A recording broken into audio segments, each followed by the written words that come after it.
BJP ವಕ್ತಾರರು ನೀಡಿರುವಂತಹ ಹೇಳಿಕೆ ಈಗ ವಿವಾದದ ಕಿಡಿಯನ್ನ ಹೊತ್ತಿಸಿದೆ. ಈ ಕುರಿತಾಗಿ ನಮ್ಮೊಂದಿಗೆ ಮಾತನಾಡೋದಕ್ಕೆ ಮತ್ತಷ್ಟು ಅತಿಥಿಗಳು ಜಾಯ್ನ್ ಆಗಿದ್ದಾರೆ. ಅವರನ್ನ ಸ್ವಾಗತಿಸುವಂತಹ ಸಮಯ. ಸುವರ್ಣ ನ್ಯೂಸ್ನ ಮುಖ್ಯಸ್ಥರಾದಂತಹ ಅಜಿತ್ ಹನುಮಕ್ಕನವರು ಜಾಯ್ನ್ ಆಗಿದ್ದಾರೆ. ಅಜಿತ್, ನಮಸ್ಕಾರ, ಕಾರ್ಯಕ್ರಮಕ್ಕೆ ಸ್ವಾಗತ. ವೈದ್ಯರಾದಂತಹ ವಿಜಯಲಕ್ಷ್ಮಿ ವಾಳೆಕುಂದ್ರಿ ನಮ್ಮನ್ನ ಜಾಯ್ನ್ ಆಗಿದ್ದಾರೆ. ವಿಜಯಲಕ್ಷ್ಮಿ ಅವರೇ, ನಮಸ್ಕಾರ, ಕಾರ್ಯಕ್ರಮಕ್ಕೆ ಸ್ವಾಗತ. ಚಿಂತಕರಾದಂತಹ ಬಂಜಗೇರಿ ಜಯಪ್ರಕಾಶ್ ಅವರು ನಮ್ಮನ್ನು ಜಾಯ್ನ್ ಆಗಿದ್ದಾರೆ. ಸರ್, ನಮಸ್ಕಾರ, ಕಾರ್ಯಕ್ರಮಕ್ಕೆ ಸ್ವಾಗತ. ಒಟ್ಟಾರೆ ವಿವಾದದ ಕಿಡಿಯಂತೂ ಹೊತ್ತಿದೆ. ಸಾಮಾಜಿಕ ಜಾಲತಾಣದಲ್ಲಿ ದೊಡ್ಡ ಮಟ್ಟದ ಚರ್ಚೆಗೆ ಕಾರಣವಾಗಿರುವಂತಹದ್ದು ಬಿಜೆಪಿ ವಕ್ತಾರರ ಹೇಳಿಕೆ ಈಗ ದೊಡ್ಡ ವಿವಾದ. ಈ ದೇಶದಲ್ಲಿ ವಾಕ್ ಸ್ವಾತಂತ್ರ್ಯಕ್ಕೆ ತುಂಬ ಬೆಲೆ ಇದೆ. ವಾಮನಾಚಾರ್ಯ ಅವರ ವಾಕ್ ಸ್ವಾತಂತ್ರ್ಯ ಅದು ಅವರು ಹೇಳಿರುವಂಥದ್ದು. ಅವರಿಗೆ ಅವರದೇ ಆದಂಥ ಅಭಿವ್ಯಕ್ತಿ ಸ್ವಾತಂತ್ರ್ಯ ಇದೆ. ಅದನ್ನು ನಾವು ಗೌರವಿಸ್ತಾ ಕೆಲವೊಂದಷ್ಟು ಪ್ರಶ್ನೆಗಳನ್ನು ಕೇಳಬೇಕಾಗಿದೆ.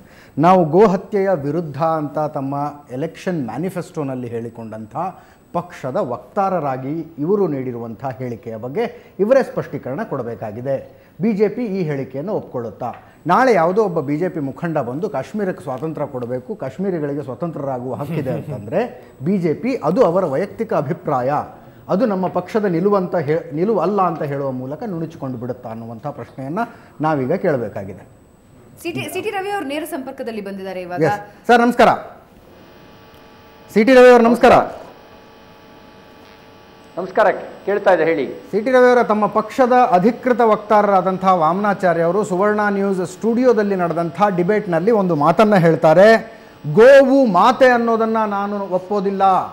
ಭಾರತ ಕೃಷಿ ಪ್ರಧಾನ ದೇಶವಾಗುವುದಕ್ಕಿಂತ ಮುಂಚೆ ಬ್ರಾಹ್ಮಣರು ಸೇರಿದಂತೆ ಎಲ್ಲ ಸಮುದಾಯಗಳವರು ಗೋಮಾಂಸವನ್ನು ಸೇವಿಸ್ತಾ ಇದ್ರು. ಜರ್ಸಿ ಹಸುವಿಗೆ ಕರು ಹುಟ್ಟಿದಾಗ ಅದನ್ನು ನಾನು ಕಟಕರಿಗೆ ಮಾರೋದನ್ನು ಸಮರ್ಥಿಸ್ತೀನಿ, ಯಾಕೆಂದರೆ ಅದು ಬೆಳೆದು ತುಂಬ ಜಾಸ್ತಿ ಹಾಲನ್ನು ಅದು ಕೊಡೋದಿಲ್ಲ. ನಾನು ಮಾಲಿನ್ಯ ನಿಯಂತ್ರಣ ಮಂಡಳಿಯ ಅಧ್ಯಕ್ಷನಾಗಿದ್ದಂಥ ಸಂದರ್ಭದಲ್ಲಿ 16 ಕಡೆ ಸೈಂಟಿಫಿಕ್ ಸ್ಲಾಟರ್ ಹೌಸ್ ವೈಜ್ಞಾನಿಕ ಕಸಾಯಿಖಾನೆಗಳ ನಿರ್ಮಾಣಕ್ಕೆ ಪ್ರಪೋಸಲ್ ಬಂದಿತ್ತು. 6 ಕಸಾಯಿಖಾನೆಗಳಿಗೆ ನಾನೇ ಒಪ್ಪಿಗೆಯನ್ನು ಕೊಟ್ಟಿದ್ದೀನಿ. ನನ್ನ ತಿಳುವಳಿಕೆಯನ್ನು ಹೆಚ್ಚಿಸಿಕೊಳ್ಳೋದರ ಸಲುವಾಗಿ ಆರೋಗ್ಯವಂತವಾದಂಥ ಗೋವನ್ನು ಹೇಗೆ ಕತ್ತರಿಸ್ತಾರೆ ಅನ್ನೋದನ್ನು ನಾನು ಮುಂದೆ ನಿಂತ್ಕೊಂಡು ಕತ್ತರಿಸುವ ಪ್ರಕ್ರಿಯೆಯನ್ನು ಕಣ್ಣಾರೆ ನೋಡಿದ್ದೀನಿ. ಇಷ್ಟು ಮಾತುಗಳನ್ನು ವಾಮನಾಚಾರ್ಯ ಅವರು ಹೇಳ್ತಾರೆ. ನನ್ನ ಪ್ರಶ್ನೆ ಈಗ, ಬಿ ಜೆ ಪಿಯ ನಿಲುವಾಯಿತು. ಪಕ್ಷದ ಅಧಿಕೃತ ವಕ್ತಾರರು ಈ ಮಾತು ಹೇಳಿದ್ದಾರೆ. ಒಂದು ಭಾರತೀಯ ಜನಸಂಘದ ಕಾಲದಿಂದಲೇ ನಾವು ಗೋ ಸಂರಕ್ಷಣೆಯ ಪರವಾಗಿ ಗೋಹತ್ಯೆ ನಿಷೇಧ ಆಗಬೇಕು ಅಂತ ದೇಶವ್ಯಾಪಿ ಹೋರಾಟ ಮಾಡಿದವರು.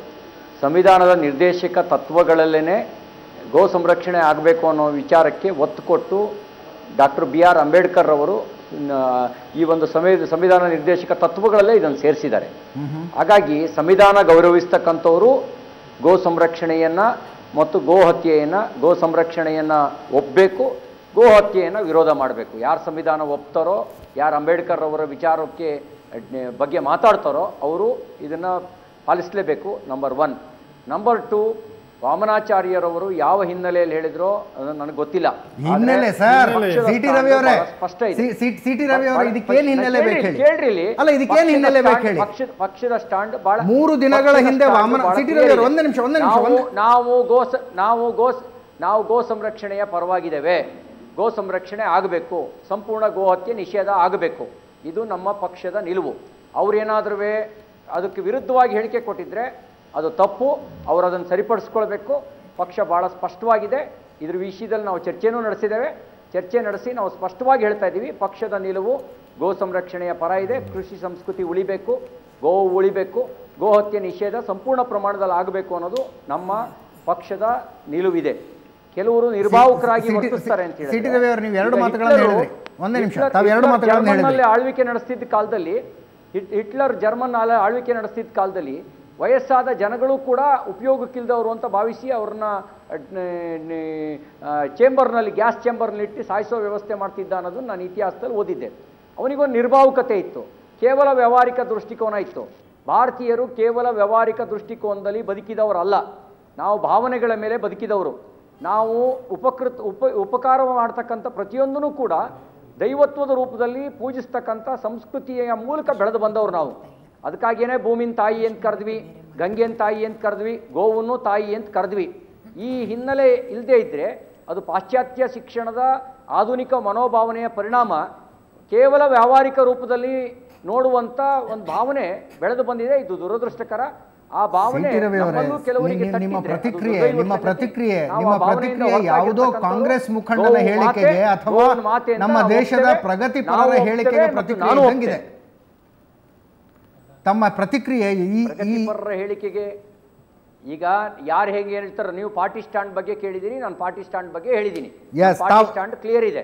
ತಾವು ಎರಡು ಮಾತುಗಳನ್ನು ವ್ಯತಿರಿಕ್ತವಾಗಿ ಸಿಟಿ ರವಿ ಅವರು ಒಂದು ನಿಮಿಷ ಸಿಟಿ ರವಿ ಅವರು ತಮ್ಮ ಪ್ರತಿಕ್ರಿಯೆಯಲ್ಲಿ ಎರಡು ಮಾತು ಹೇಳಿದಿರಿ. ನೀವು ಯಾವ ಹಿನ್ನೆಲೆಯಲ್ಲಿ ಹೇಳಿದಾರೋ ವಾಮನಾಚಾರ್ಯ ಗೊತ್ತಿಲ್ಲ ಅಂತ ಹೇಳಿದಿರಿ. ಯಾವ ಹಿನ್ನೆಲೆಯಲ್ಲಿ ವಾಮನಾಚಾರ್ಯ ಅವರು ಈ ಮಾತು ಹೇಳಿದಾರೋ ಗೊತ್ತಿಲ್ಲ ಅಂತ ಹೇಳಿದಿರಿ. ನಮ್ಮ ಪ್ಯಾನೆಲ್ ನಲ್ಲಿ ಅನಂತ್ ನಾಯಕ್ ಅವರು ಇದ್ದಾರೆ. ವಾಮನಾಚಾರ್ಯ ಅವರು ಆ ಸ್ಟೇಟ್ಮೆಂಟ್ ಮಾಡಿದಂತಹ ಸಂದರ್ಭದಲ್ಲಿ ಅನಂತ್ ನಾಯಕ್ ಅವರು ಕೂಡ ಇದ್ರು. ಯಾವ ಹಿನ್ನೆಲೆಯಲ್ಲಿ ಹೇಳಿದ್ರು ಅನ್ನೋದನ್ನ ಬಹುಶಃ ಅನಂತ್ ನಾಯಕ್ ಅವರು ಎಕ್ಸ್ಪ್ಲೇನ್ ಮಾಡ್ತಾರೆ. ಇನ್ನೊಂದು ಅಂತ ನನಗೆ ಅನ್ಸುತ್ತೆ, ಅವರಿಗೆ ತಮ್ಮ ಹೇಳಿಕೆಯ ಬಗ್ಗೆ ಪಶ್ಚಾತ್ತಾಪ ಆಗಿದೆ ಅಂತ ನನಗೆ ಅನ್ಸುತ್ತೆ. ನೀವು ಅವ್ರ ಬಗ್ಗೆನೇ ಅವರನ್ನೇ ಕೇಳಿ. ನನಗೆ ನಮ್ಮ ಪಾರ್ಟಿ ಸ್ಟ್ಯಾಂಡ್ ಕ್ಲಿಯರ್ ಇದೆ. ನಮ್ಮ ಪಾರ್ಟಿ ಸ್ಟ್ಯಾಂಡು ಗೋ ಸಂರಕ್ಷಣೆ ಪರ ಇದೆ. ಯಾವುದೇ ರೀತಿಯ ಗೋ ಹತ್ಯೆಯನ್ನು ನಾವು ಸಮರ್ಥಿಸೋದಿಲ್ಲ.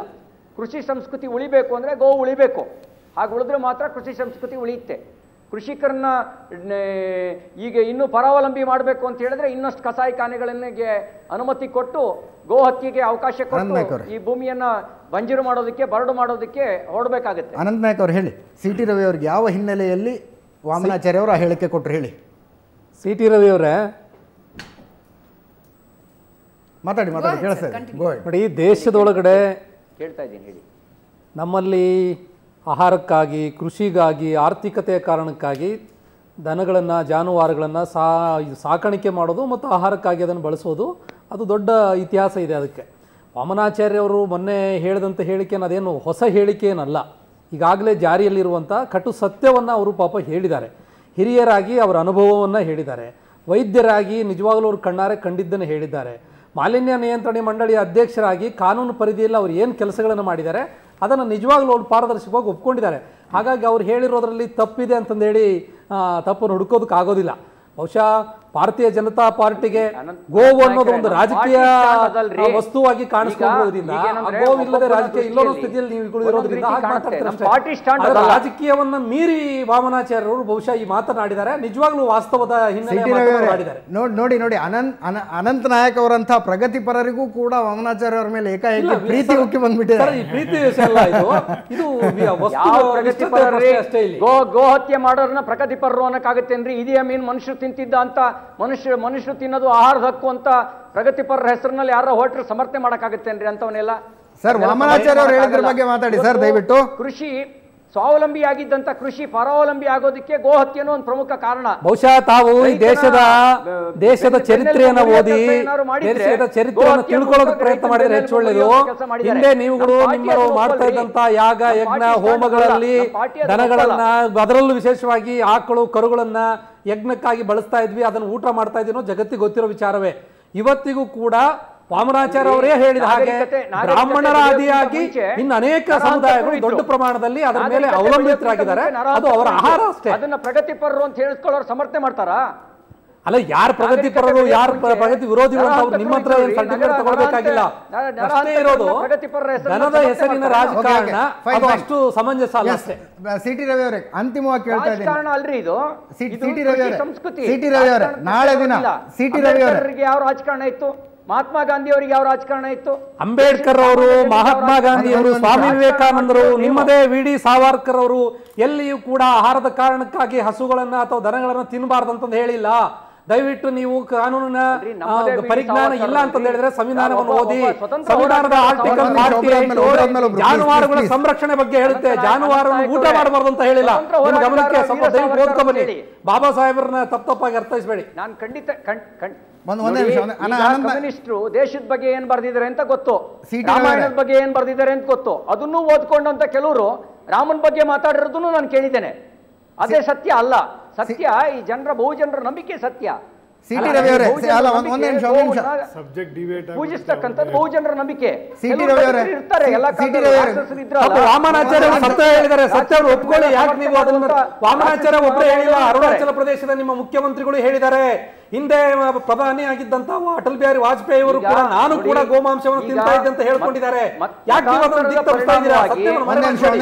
ಸಿಟಿ ರವಿ ಅವರೇ ಮತಾಂತರದ ನನ್ನ ಮಾತು ಸ್ವಲ್ಪ ಕೇಳಿ. ಮತಾಂತರದ ಪರಿಣಾಮವಾಗಿ ಮತ್ತು ಪಾಶ್ಚಾತ್ಯ ಶಿಕ್ಷಣದ ಅಂಧಾನುಕರಣೆಯ ಪ್ರಭಾವಕ್ಕೆ ಒಳಗಾದಂತ ಜನ ಬಹಳ ಜನ ಮತಿಗೇಡಿಗಳಾಗಿ ವರ್ತನೆ ಮಾಡ್ತಾರೆ.